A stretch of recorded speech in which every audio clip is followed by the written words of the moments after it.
तो मैं एक वीडियो जर्नलिंग स्टार्ट कर रहा हूँ अपनी लाइफस्टाइल के ऊपर। अ, मेरे को बहुत सारी चीज़ें पसंद हैं और मेरे को अपनी ग्रोथ देखना बहुत पसंद है, इसलिए मैं ये जर्नलिंग कर रहा हूँ खुद के लिए।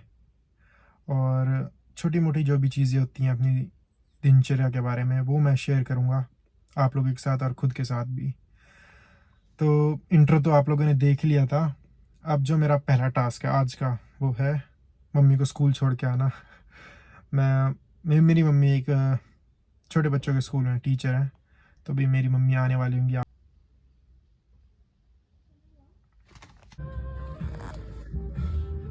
तो मैं जो बोल रहा था कि मेरे को बहुत सारी चीज़ें पसंद है, उन बहुत सारी चीज़ों में क्या-क्या आता है। पहली जो मेरी मनपसंद चीज़ है वो तो वेट ट्रेनिंग है। Not body building but weight training just for physical strength, और अपने बाकी एस्पेक्ट्स को फिटनेस के एनहांस करना मेरे को बहुत पसंद है। और योगा, रनिंग भी बीच-बीच में मेरे को पसंद है।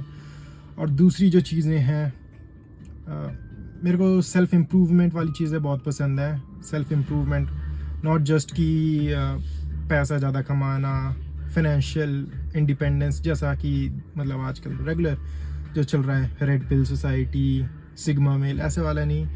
मेरे को कॉन्शियस डेवलपमेंट करना अपना बहुत पसंद है, जिसके लिए आजकल मैंने एक चीज़ पढ़नी स्टार्ट करी है, वो है स्पाइरल डायनामिक्स। स्पाइरल डायनामिक्स की एक ब्रीफ इंफॉर्मेशन मैं आपको देता हूँ। जो स्पाइरल डायनामिक्स है, एक स्पेक्ट्रम है कलर्स का, जैसे red, blue, orange, yellow further करके। और ऐसे 7 स्टेजेस होते हैं जो कलर से डिनोट होते हैं, और उन कलर का कोई एज सच मीनिंग नहीं है, जस्ट वो एक सिंबल है। और हर एक जो स्टेज होता है वो एक सर्टेन कॉन्शियसनेस लेवल होता है, इंडिविजुअल का बोल सकते हैं या पूरी एक सिविलाइजेशन का। तो मैं अभी जिस स्टेज के बारे में पढ़ रहा हूँ उसको बोलते हैं स्टेज ब्लू। और इसकी और इन्फॉर्मेशन मैं आगे भी दूंगा जैसे जैसे वीडियो आगे चलेगी।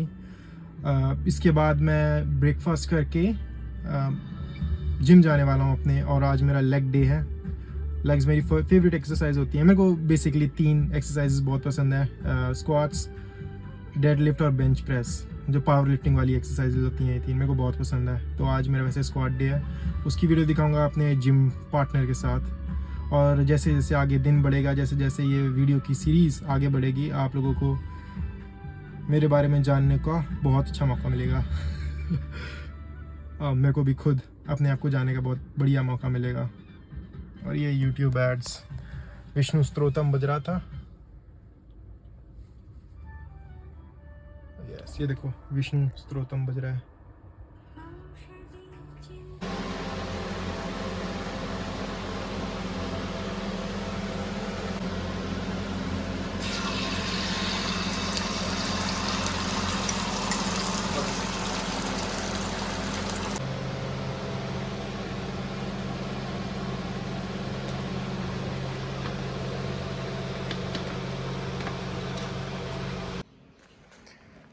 तो ये है मेरी पहली मील, हाफ स्कूप वे प्रोटीन, 2 अंडे और 1 केला। इसमें वे प्रोटीन में मैंने क्रिएटिन भी डाला है। और बड़ी सैड मील है, बट हु केयर्स मैन।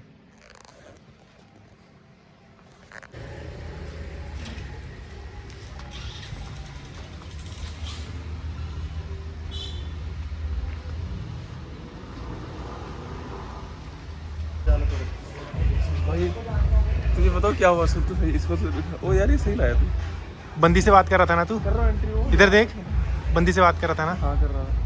तभी नहीं फ़ोन उठा रहा साले। अरे मैंने तेरे को फोन किया, तू खुद बिजी था। बिजी नहीं था, फ़ोन रख रखा था साइड। जल्दी तैयार हो जा। अरे पता क्या हुआ है, 9:30 पर फोन हुआ है। तो क्या हो गया? कर दी पहले, फाड़ तो देता।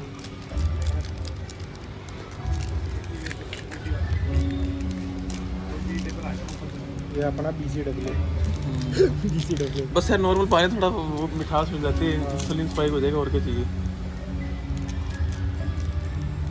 शुगर भी ज़्यादा नहीं आता। कोई देखेंगे BCW प्लीज।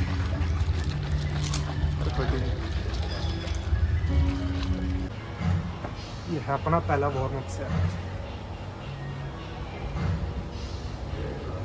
आज वैसा नहीं लगाएंगे, एलिवेट करके ना वैसे नहीं लगाएंगे। यहाँ से हटी नहीं रहा। हाँ हाँ बस देख कर ये फ्रेम में आते रहे।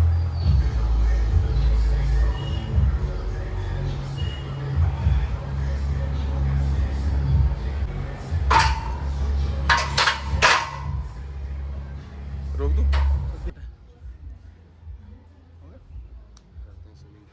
अच्छा स्विमिंग करनी है। चल यूट्यूब स्टार्ट कर ले। सीधा करके बनाया करो यार। सीधा। अच्छा ऐसे ये ऐसे नहीं होता है। ये मंगल यूट्यूब वगैरह का प्लान है कुछ? बॉडी तो बनने दो। हम नेचुरल बंदे, हमको तो रुक जा, बैग लेकर। चलो तुम कर लो, मैं यहाँ करता हूँ। क्या हुआ? मैं लाइट वेट करता हूँ। अच्छा लाइट वेट ही मारते हो? आज सिंगल रैप मैक्स भी देखना है अपने स्क्वाड का। ये शराज है, ये मेरा दोस्त शराज है। 2 और खींच दे।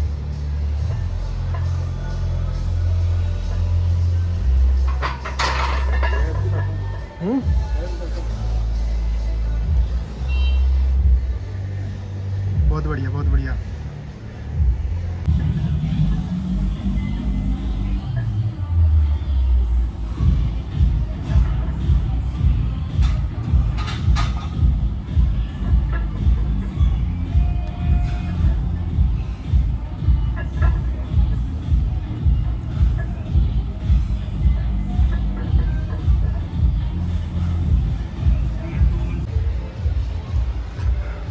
ये हो गया 130 किलो। लेट्स सी, करियो रिकॉर्ड। साइड से लीजिए, 4K में है ना? हाँ साइड से। अच्छा एंगल है।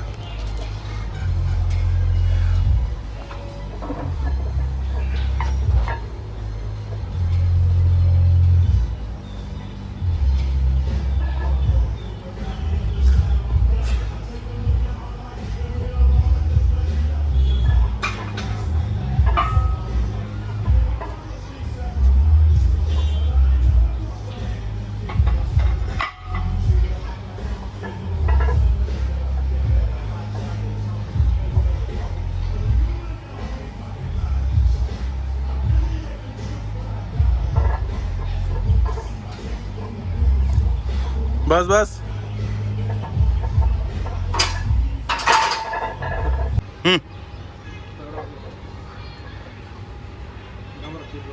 तो है ही है।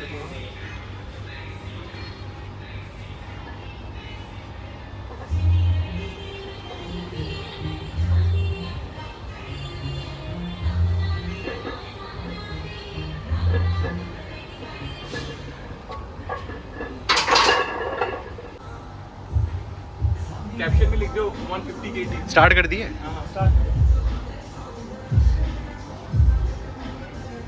विटामिन डी मिलता है बता दीजिए।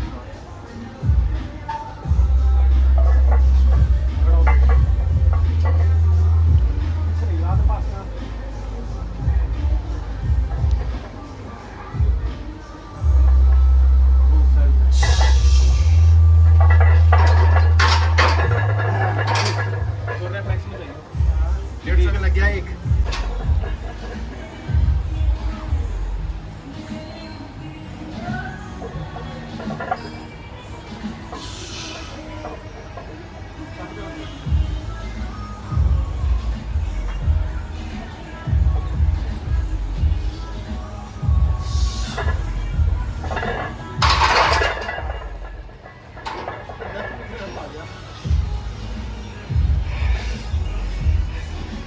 कैसा था?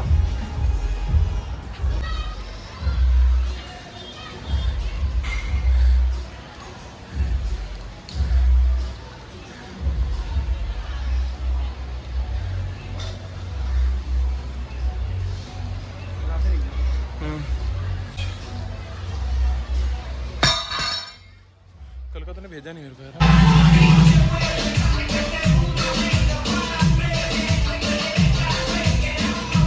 हो गया दिशान?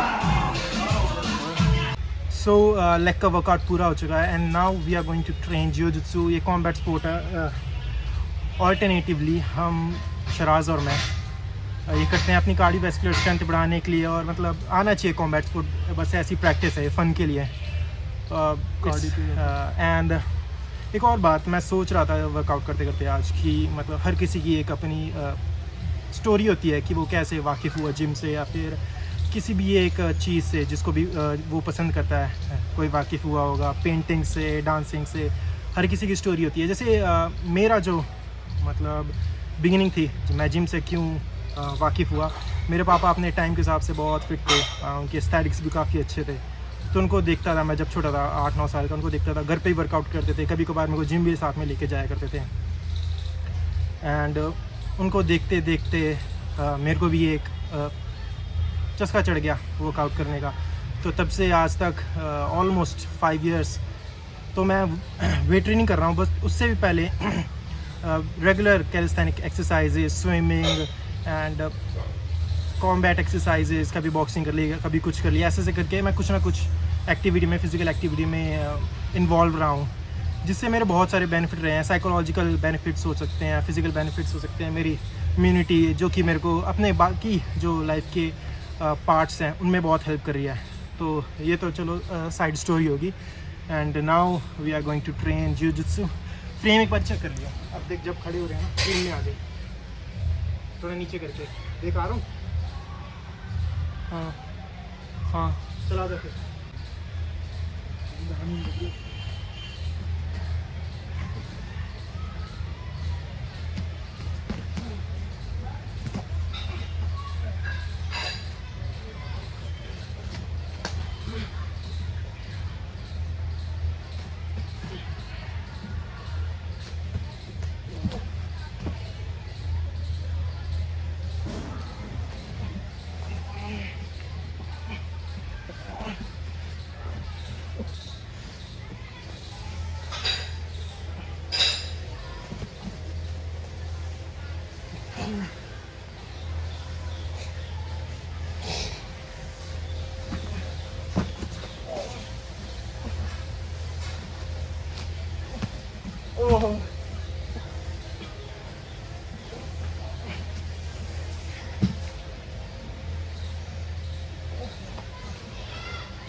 ओहRam to greda na to greda.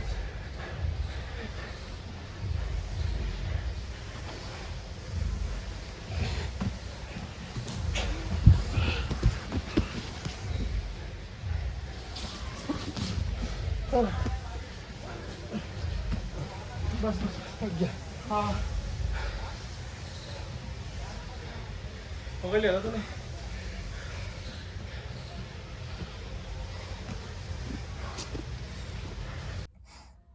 तो दिन में मैं जिस चीज़ के बारे में बात कर रहा था, स्पाइरल डायनामिक्स, अब मैं उसके बारे में एक डीप ओवरव्यू देने वाला हूँ। सो फर्स्ट ऑफ ऑल जो स्पाइरल डायनामिक्स हो गया, या जितनी भी स्पिरिचुअल चीज़ें होती हैं, सेल्फ हेल्प वाली चीज़ें होती हैं, है ना, डेवलपमेंट वाली, सेल्फ डेवलपमेंट वाली चीज़ें होती हैं, मतलब जो भी टूल्स और प्रिंसिपल जो हमें फॉलो करने चाहिए एक प्रोफाउंड लाइफस्टाइल के लिए, वो जीने चाहिए, वो फॉलो करने चाहिए। ये मैंने स्टार्ट करा था जब मैं 17 इयर्स का था, 17 इयर्स का था, या आफ्टर जस्ट पासिंग 12th मैंने स्टार्ट कर दिया था। So back to the same thing, spiral dynamics क्या है? सो स्पाइरल डायनामिक्स एक मॉडल है created by Don Edwards and Christopher Cowan. जो स्पाइरल डायनामिक्स है, ये एक मॉडल है जिसको 8 पार्ट्स में डिवाइड करा हुआ है, and each of the part is represented by a different colour. And और ये क्या जो है प्रिडिक्ट नहीं है, क्या शो करता है ये कि एक मतलब हर जो पार्ट है वो क्या शो करता है, एक certain set of consciousness, development level of civilization और सोसाइटी और एन इंडिविजुअल जो है ये शो करता है सोसाइटी या सिविलाइजेशंस के क्या मॉरल्स, एथिक्स, वैल्यूज़ होती हैं, वो किन प्रिंसिपल्स पे फॉर अपनी जो है लाइफ जीती हैं। सो जिस स्टेज के बारे में हम आज बात करने वाले हैं वो है स्टेज ब्लू। सो जो स्टेज ब्लू होती है उसका एक जो एसेंस मैं आपको पहले बताता हूँ। स्टेज ब्लू जो सिविलाइजेशन होती है वो एक बहुत ही ऑर्थोडॉक्स और रिजिड काइंड ऑफ सिविलाइजेशन होती है, ठीक है। इसके एग्जांपल तो हम बाद में देंगे, और इनका जो बेसिक मेन प्रिंसिपल होता है वो होता है being obedient and working under a particular authority, है ना। वो ज़रूरी नहीं है कि कोई इंडिविजुअल हो, है ना, वो अथॉरिटी गॉड भी हो सकती है, और या तो कोई किंग हो सकता है ना। जैसे नॉर्थ कोरिया भी एक एग्जांपल अभी दे देता हूँ। जैसे नॉर्थ कोरिया है वो एक डीप ब्लू सोसाइटी है, ठीक है। जो किम जोंग उंग है उसी के अकॉर्डिंग सारा कुछ चलता है, ऑल्दो वो मैनिपुलेटेड भी हैं, वहाँ की जो सिविलाइजेशन जो भी वहाँ के लोग हैं वो मैनिपुलेटेड भी हैं। सो जो ओवरव्यू है स्टेज ब्लू का, फर्स्ट ये पॉइंट है कि एक सर्टेन सेट ऑफ प्रिंसिपल पे चलते हैं और ऑर्गेनाइज्ड प्रिंसिपल्स पे चलते हैं। ये प्रिंसिपल कुछ भी हो सकते हैं कि जो भी हमारी सोसाइटी है, सिविलाइजेशन है, ये सुप्रीम है, और बाकी सारे जो सराउंडिंग है, बाकी जो एनवायरनमेंट है, बाकी जो लोग हैं, ये इनका जो मेन फंक्शन है, गॉड ने इन लोगों को क्रिएट या इन चीज़ों को क्रिएट हमारी सर्विंग के लिए ही करा है। ये प्रिंसिपल हो सकता है। बड़े ही ऑर्थोडॉक्स प्रिंसिपल होते हैं, है ना, कि अपने जो भी बेसिक अर्जेस हैं, बॉडीली डिज़ायर्स हैं, खाना खाने की, टेस्टी खाना खाने की, या फिर और चीज़ों में इंडल्ज होने की, ड्रग्स में, पार्टी करने में, फ़न करने में, है ना, इन चीज़ों को वो स्टॉप करती हैं, मना करती हैं बहुत ही फोर्सफुली, बहुत ही स्ट्रॉन्ग फर्मली अगेंस्ट होती हैं इन सब चीज़ों के। और मैं ये नहीं कह रहा कि जो ये स्टेज ब्लू है ये अच्छी या बुरी है, मैं बस एक पॉइंट आउट कर रहा हूँ जो भी मेरी बेसिक अंडरस्टैंडिंग है उस वे में, है ना। अब जो सेकंड पॉइंट है, ये जो इस ऐसी सिविलाइजेशंस में, स्टेज ब्लू सिविलाइजेशंस में जो भी लोग रहते हैं वो खुद को सेक्रीफाइस करते हैं for the greater good. For example जो मिलिट्री सर्विसेज होती हैं, एक बहुत बढ़िया एग्जांपल है स्टेज ब्लू ऑर्गेनाइजेशन का, जिसमें एक जो सोल्जर होता है is really ready to take a bullet for his organization, he is so much attached to his organization, है ना। और दूसरा एग्जांपल ये हो सकता है कि जब बाइबल क्रिएट हुई थी, है ना, जीसस ने बाइबल बनाई थी, और होली क्रूसेड फॉलो करते थे, होली वॉर करते थे कि अपनी जो भी बिलीफ सिस्टम है, अपना रिलीजन है, वो स्प्रेड आउट करते थे बाकी सोसाइटी में, बाकी दुनिया में। ये उनकी होली क्रूसेड होती थी। तो इससे हम क्या समझ सकते हैं कि मतलब खुद को सेक्रीफाइस कर रहे हैं, खुद की पूरी लाइफ को सेक्रीफाइस कर रहे हैं ग्रेटर गुड के लिए। वो ग्रेटर गुड क्या है? Propagation of their own set of principles, ठीक है। And they also believe in collectivism, है ना। जो पूरी सोसाइटी है वो एक हार्मनी में रहती है, एक दूसरे की हेल्प करना, एक दूसरे को पुश करना for the development, but they are closed minded for outside of their civilizations. And उनके जो अब मैं शेयर करने वाला हूँ list of values stage blue की क्या होती है। एब्सोल्यूट ट्रुथ, स्टेज ब्लू की जो वैल्यूज़ होती हैं वो क्या क्या है? Absolute truth, ideology, firm ideology, belief, faith, certainty, sense of clear right and righteous path follow करना, hard working, discipline, sense of duty, law and order को मेंटेन करना, फॉलो करना, hierarchy, social order and following the authority of the higher, following the guidance of higher authority, family values, serving the Lord and civilization, and they are and restraint to bodily pleasures and other passions as I told earlier. और बाकी characteristics के हम बारे में बात करने वाले हैं स्टेज ब्लू के। जो लाइफ है उसका एक मीनिंग होता है, एक डायरेक्शन होती है, एक पर्पस होता है पैदा होने का और जीने का। लाइफ एक हर चीज़ का एक मीनिंग और पर्पस है, जो कि एक प्री डिटर्मिंड है ना। पैदा होने का एक रीज़न है और एक पर्पस है जो फॉलो करना ही करना है। एंड जो उनकी डायरेक्शंस होती हैं ना पाथ को फॉलो करने की, वो बहुत ही ज़्यादा कॉन्क्रीट होती हैं। रूल्स फॉलो करना ये सब बहुत होता है, और डेविएशंस बहुत कम होती हैं या होती ही नहीं है। अगेंस्ट होते हैं डेविएशंस के। जो भी रूल्स दे रखे हैं अथॉरिटी ने वो फॉलो करने ही करने हैं। ये अथॉरिटी कुछ भी हो सकता है, गॉड, अल्लाह, मिलिट्री जनरल, कोई होली बुक, कुछ भी हो सकता है।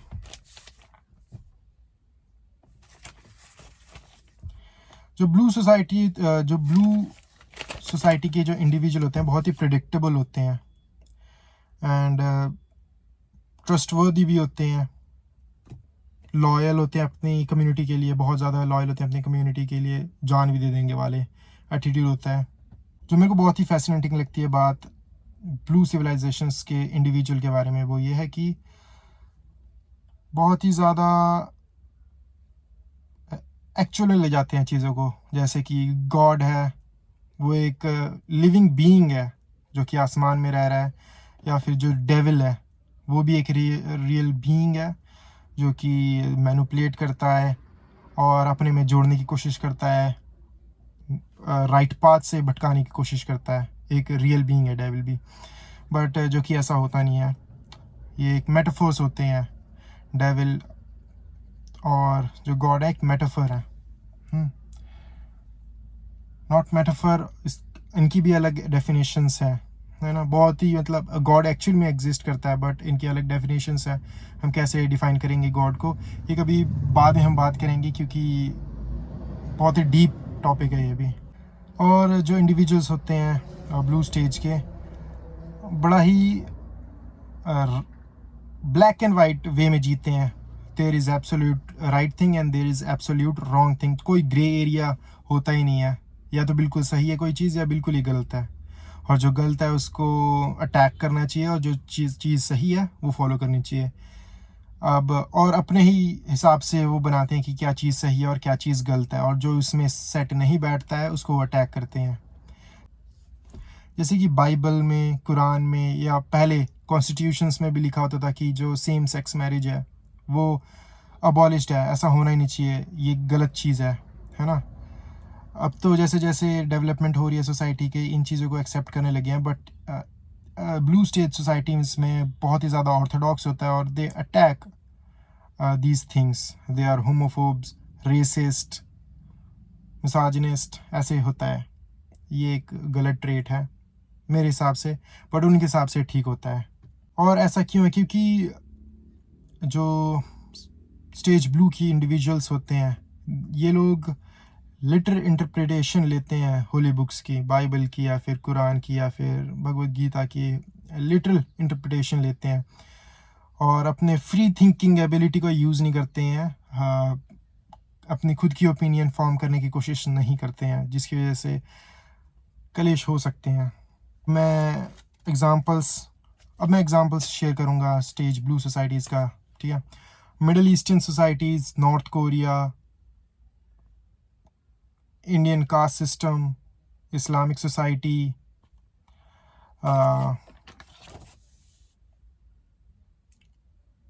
Catholic churches. अब जो स्टेज ब्लू होता है इनके कुछ ट्रिगर्स भी होते हैं। वैसे तो जो स्टेज ब्लू के लोग होते हैं, सोसाइटी के जो लोग होते हैं, वो बहुत ही सेल्फ डिसिप्लिन्ड, ऑनर, ड्यूटी और राइट पाथ फॉलो करने वाले होते हैं। बट अगर बहुत ही ज़्यादा डीप ब्लू में मतलब कोई इंडिविजुअल चल जाए, बहुत ही ज़्यादा ऑर्थोडॉक्स हो जाए, तो उनके प्रिंसिपल्स के अगेंस्ट अगर कोई जाता है या कोई सोसाइटी रहती है तो उसको अटैक करेंगे या उससे हेट करेंगे, है ना। इसका कुछ भी नाम दे देंगे, जिहाद बोल देंगे या फिर कुछ भी हो सकता है। ये बहुत सारे, ये मैंने एक एग्जांपल दिया है और ऐसे और भी होते हैं। तो मैं बात करता ट्रिगर्स की। स्टेज ब्लू सोसाइटी के जो इंडिविजुअल्स होते हैं, पूरी स्टेज ब्लू सोसाइटी होती है, उनके क्या ट्रिगर्स होते हैं। ये लोग पहले तो बहुत स्केप्टिकल होते हैं। स्टेज ब्लू जो होता है बहुत स्केप्टिकल होता है। स्केप्टिकल बोले तो डाउट करना चीज़ों पे, ट्रुथ पे या डिविएशंस पे, अलग व्यू पॉइंट्स को डाउट करना। मल्टी कल्चरलिज्म के अगेंस्ट होते हैं, है ना।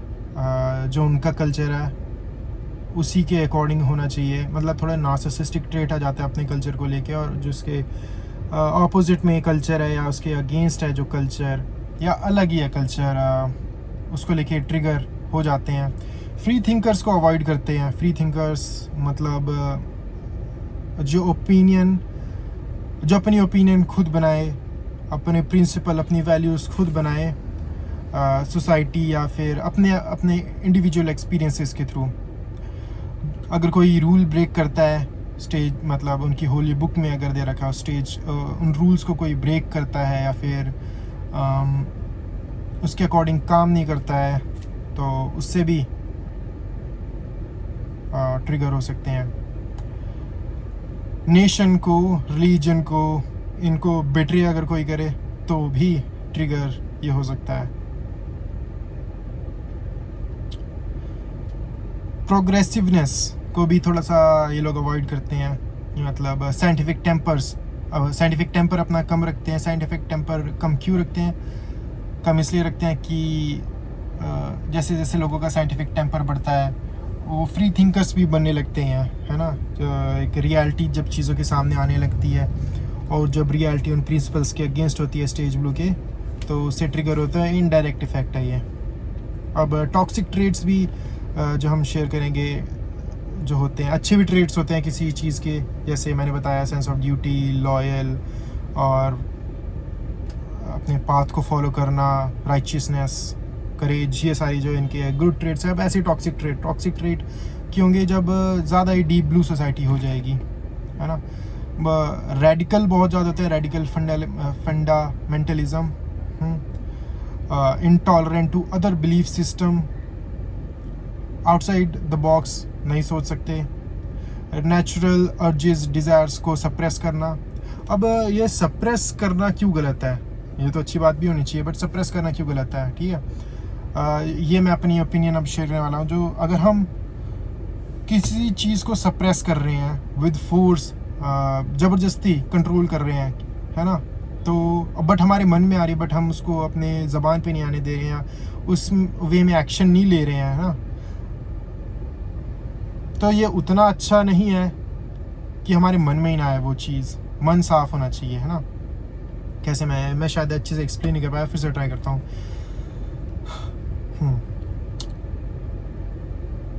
दो चीज़ों को लेते हैं। एक है कि नेचुरल डिज़ायर्स मन में आ रही हैं, कुछ भी मतलब चीज़ खाने की, पीने की या फिर घूमने फिरने की, ड्रग्स करने की, अदर बॉडीली प्लेजर्स की डिज़ायर्स मन में आ रही है, बट हम फोर्सफुली खुद को कंट्रोल कर रहे हैं कि यार ये सारी चीज़ें नहीं करनी है। अब ये सारी चीज़ें क्यों नहीं करनी है? क्योंकि ये गलत है, ठीक है। जब हम ये सारी चीज़ें करते हैं तो माइंड भटकता है, डिस्ट्रैक्ट होते हैं। जो हमारा मेन पर्पस है लिविंग का, जीने का, वो हम फॉलो नहीं करते हैं। बट ज़बरदस्ती हम सप्रेस कर रहे हैं, कभी ना कभी तो फूटेगी वो, है ना। और या तो फूटेगी या फिर खुलबुलाहट हो सकती है मन के अंदर। बट वहीं अगर हम डिसिप्लिन के थ्रू अपने आप को समझाएं, जब ऐसी अर्जेस मन में उठे, हम डिसिप्लिन के थ्रू बोलें कि नहीं, मन को बार बार समझाएं कि नहीं, ये चीज़ सही नहीं है, ये चीज़ सही है, ये गलत है, वो सही है। खुद को समझाना है, इंट्रोस्पेक्शन के थ्रू खुद को समझाएं और वो चीज़ मन से ही हटा दें, मन को अपने साफ़ कर लें, तो वो चीज़ बेटर होगी, है ना। इसको हम क्या बोल सकते हैं, कई लोग जो फास्ट करते हैं कि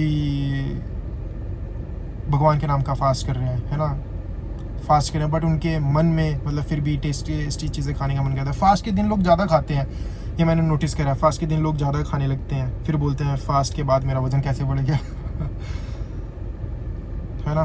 तो इससे मैं क्या समझाना चाह रहा हूँ कि जो हमारे मन में आ रहा है वही हमारे एक्शंस में होना चाहिए। अगर आपके मन में मतलब अर्जीज आ रही हैं बट आप वैसा एक्शन नहीं कर रहे हो, तो वो भी उतना ही ख़राब है जितना आपके मन में भी आ रहा हो और एक्शन भी कर रहे हो उस गलत डायरेक्शन में, वो भी उतना ही ख़राब है। सही चीज़ क्या होनी चाहिए, मन में ही नहीं वो आ रहा है और एक्शंस में तो आ ही नहीं रहा है, वो ज़्यादा बेटर होगा। फिर मतलब फ्रस्ट्रेशन नहीं होगी ना, फ्रस्ट्रेशन नहीं रहेगी, है ना। डिसपैशनेट हो जाएंगे आप अर्जीज को लेकर, पैशन ही नहीं रहेगा, मन में ही नहीं आएगा। सो ये मैंने अपना शेयर करा ओपिनियन, जो भी मैंने डिफरेंट जगहों से स्टेज ब्लू सोसाइटी के बारे में, स्पाइरल डायनामिक्स के स्टेज ब्लू को जो मैंने स्टडी करा डिफरेंट जगहों से, उसके बारे में जो मेरी अपनी ओपिनियन थी वो मैंने शेयर करी है। शायद मैं अपने थॉट्स को बहुत अच्छे से ऑर्गेनाइज़ ना कर पाया हूँ अभी, बट धीरे धीरे मैं वो भी सीख जाऊँगा और अच्छे से ऑर्गेनाइज़ करके अपने थॉट्स पुट कर पाऊँगा वीडियोज़ में। बट अभी के लिए मैंने ऐसा ही करा है, कहीं से तो स्टार्ट करना ही था, क्या पता मैं आगे चल के फिर से सेम चीज़ के ऊपर वीडियो बनाऊँ जब मेरी और अच्छी अंडरस्टैंडिंग हो। एट द लास्ट मैं ये भी कहना चाहूँगा कि जो स्पाइरल डायनामिक्स वाली जो ये मॉडल है, ये एक मॉडल है। मॉडल का काम ही क्या होता है, एक जो रियलिटी है उसको ओवर सिंप्लीफाई करना है ताकि अंडरस्टैंडिंग हो सके, है ना, रियलिटी की अंडरस्टैंडिंग हो सके। और रियलिटी की जब हमें अंडरस्टैंडिंग होती है तभी हम एक अच्छे नागरिक बन सकते हैं। हल्के शब्द में बता रहा हूँ ये। और अच्छे नागरिक बनेंगे, सोसाइटी अच्छी होगी, डेवलपमेंट होगी सोसाइटी की, कॉन्शियसनेस डेवलपमेंट होगी सोसाइटी की भी, आपकी इंडिविजुअल भी, और धीरे धीरे हम ग्रो कर सकते हैं। क्योंकि कहीं भी आप लोग देखें बड़े ही ज़्यादा क्लेश हैं कहीं भी देखो बहुत ही ज़्यादा क्लेश है, हर जगह क्लेश ही क्लेश है। उस क्लेश से हम तभी उठेंगे जब हमें पता चलेगा ना कि कोई भी चीज़ क्यों हो रही है। तो ये एक मॉडल, एक टूल है कि कोई भी चीज़ क्यों हो रही है, कोई कैसा क्यों सोचता है या उसके क्यों ऐसे प्रिंसिपल्स हैं, उसको चीज़ों को समझ में हमारी हेल्प करेगा। और हम इससे जो आगे कैसे बढ़ सकते हैं स्टेज ब्लू से। स्टेज ब्लू के बाद आता है स्टेज ऑरेंज, जिसके बारे में मैं कल बात करूँगा, नेक्स्ट वीडियो में बात करूँगा। इससे हम आगे कैसे बढ़ सकते हैं वो है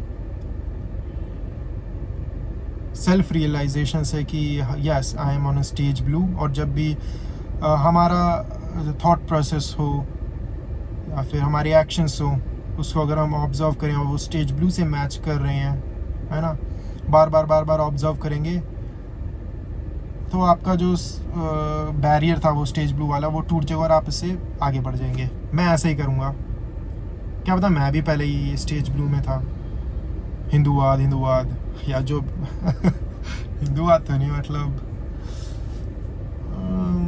कुछ भी बोल सकते हैं। जैसे आजकल वो भी तो बड़ा चल रहा है, अगर हम छोटे लेवल पे लेके आए, UFC वाले बड़ा मॉक करते हैं कि बॉडी बिल्डर्स जो होते हैं उनकी बस मसल होती हैं, फंक्शनल फिटनेस नहीं होती है और उनको फाइट करना नहीं आता, तो बॉडी बिल्डर्स इन्फीरियर हैं। और जो UFC वाले हैं उनको लड़ना आता है तो वो ज़्यादा बेटर हैं। अपने मतलब डुअलिज्म क्रिएट करना अलग अलग स्पोर्ट्स में, ये भी तो एक स्टेज ब्लू वाली तो बात होगी। अपने आप को किसी और से सुपीरियर बताना, ये भी तो स्टेज ब्लू वाला ही ट्रेट हो गया। So I will wrap up this thing now and मुझे अब करनी है योगा, नॉट योगा, मुझे मेडिटेशन करनी है। जाके एक मेडिटेशन सेंटर है उसके बाहर ही खड़ा हूँ मैं, वहाँ पे वीडियो बना रहा था। अब मैं मेडिटेशन करने वाला हूँ। ऑफ कोर्स मैं मेडिटेशन करते हुए रिकॉर्ड नहीं करूँगा खुद को, क्योंकि वहाँ बहुत सारे लोग होंगे, ग्रुप मेडिटेशन है ये, बहुत सारे लोग होंगे, और बस जाते हुए दिखा दूँगा बाहर से कैसा है। बाद में बात करते हैं। यहाँ पे मैं योगा कर दूँगा। लेट्स सी कहाँ पे है, फर्स्ट टाइम आ रहा हूँ मैं यहाँ पे।